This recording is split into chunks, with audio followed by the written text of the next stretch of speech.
لي زوليفيي إقامة جديدة في الحي المحمدي أكادير، شقق ودوبلكس ومحلات تجارية. السلام عليكم وأهلا بكم إلى فيديو جديد من قناة ومدونة أهلا أكادير. في هذا الفيديو غادي نتعرفوا على موقع المشروع والمكونات ديالو والمساحات المتوفرة وحتى الأثمنة، وغادي نهضروا بشكل مختصر على المشروع الجديد ديال نفس المجموعة العقارية اللي غادي ينطلق قريب في الحي المحمدي أكادير. فيديو اليوم عن إقامة جديدة ومشروع عقاري جديد بادي في الحي المحمدي. إقامة لي زوليفي، مشروع ديال المجموعة العقارية موبينة. إقامة لي زوليفي إقامة مغلقة ومؤمنة، تتوفر لكم شقق فاخرة ذات جودة عالية، هوت ستاندين ودوبلكس من طابقين بمدخل خاص وحديقة خاصة. والمشروع كذلك كيعرض لكم محلات تجارية للبيع في موقع جذاب على شارع رئيسي مقابل مع حي تمديد إليغ. كيتعلق الأمر هنا بإقامة من 6 ديال الطوابق مزودة بمصعد وأماكن للعب الأطفال. الموقع ديال المشروع، هذا المشروع جا في موقع زوين في الحي المحمدي، قريب لأكثر من مكان واتجاه، مثلا حي طالبرج، حي الموظفين، حي إيليغ، وحتى في اتجاه شاطئ أكادير. تقريبا حوالي 100 متر عن المتاجر القريبة اللي هي مقاهي ومطاعم وبقالة ومواد غذائية، صيدلية ومخبزة، وحوالي 300 متر من موقف الحافلات اللي فالو مليل، وحوالي 200 متر من المدارس الخاصة، وكذلك 1400 متر من النادي الرياضي موفاب، و5 دقائق بالسيارة من كورنيش وشاطئ أكادير. وعموما فإقامة لي زوليفيي جات على شارع تعتبر كتمديد لشارع الجيش الملكي، هو الشارع اللي تتعرف دابا أو حاليا بشارع مراكش مقابل مع حي تمديد إليغ. المشروع جا بالضبط كما كتوضح هذه الصورة من جوجل مابس على بعد خطوات من إقامة حدائق سوس لي جاردان سوس، وغير بعيد أيضا عن عمارة إسلام حي المحمدي كما كتشوفوا دابا معنا في هذه المشاهد.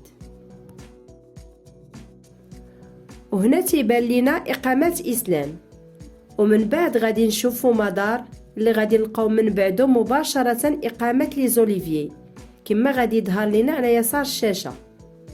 وهذه مشاهد أخرى من المحيط ديال المشروع، وغادي تبان لنا أيضا إقامة حدائق سوس.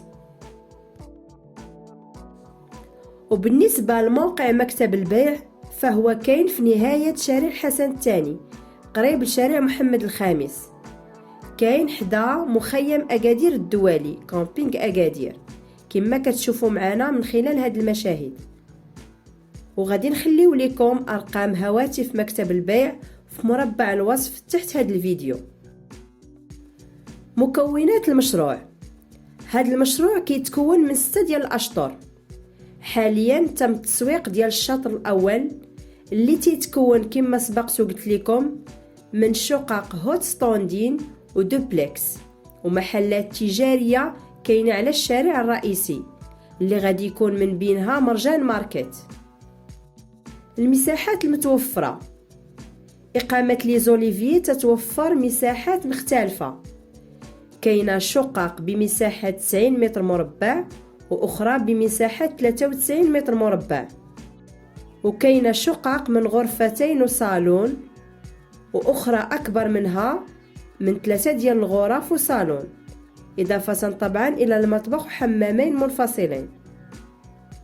وعموما فالمساحات ديال الشقق تتراوح ما بين 73 متر مربع إلى 155 متر مربع. بالنسبة للدوبلكس فكنلقاو المساحات من 150 متر مربع إلى 200 متر مربع، من طابق أرضي ب3 ديال الصالات وآخر علوي ب3 ديال الغرف ديال النوم ومطبخ ومراحيض والدوشات، وكاين مدخل خاص وحديقة خاصة أيضا. وبالنسبة للمحلات التجارية فالمساحة تتبدأ من 41 متر مربع إلى 117 متر مربع مع الميزانين. الأثمنة في إقامة لي زوليفيي. بالنسبة للشقق والدوبلكس، ثمن متر مربع كيبدا من 9000 درهم للمتر المربع. مثلا شقة بمساحة 73 متر مربع الثمن ديالها تيبدا من 657 ألف درهم، أي 65 مليون سنتيم. بالنسبة للمحلات التجارية، ثمن المتر المربع 20 ألف درهم للمتر المربع، أي 2 مليون سنتيم. مشروع آخر جديد قريبا لنفس المجموعة العقارية في الحي المحمدي. من المرتقب بعد حوالي 3 ديال الشهور هاد المجموعة العقارية غادي تبدا مشروع سكني جديد في الحي المحمدي قريب المسجد البركة في شارع المحمدية، ما بعيدش على إقامة السعادة الضحى. المشروع الجاي غادي يتضمن شقق مويا ستاندين بمساحات مختلفة، منها 60 متر مربع و70 متر مربع ومساحات أخرى. وفي هذا المشروع أيضا غادي نلقاو محلات تجارية بمساحات متنوعة. وعموما راه غادي نرجعوا للموضوع لاحقا بتفاصيل ومعلومات أكثر. ملحوظة أخيرة ومهمة، بغيت نقول لكم أن المحلات التجارية في الشطر الأول راه تباعت كاملة، ولكن راه غادي تكون إن شاء الله محلات تجارية أخرى في الأشهر اللي جاية. إلى هنا تنتهي التعليق ديالنا على هذا الفيديو، نتمنى يكون مفيد لكم. شكرا لكم على المتابعة، وإلى اللقاء في فيديو آخر قريبا إن شاء الله. فرجة ممتعة.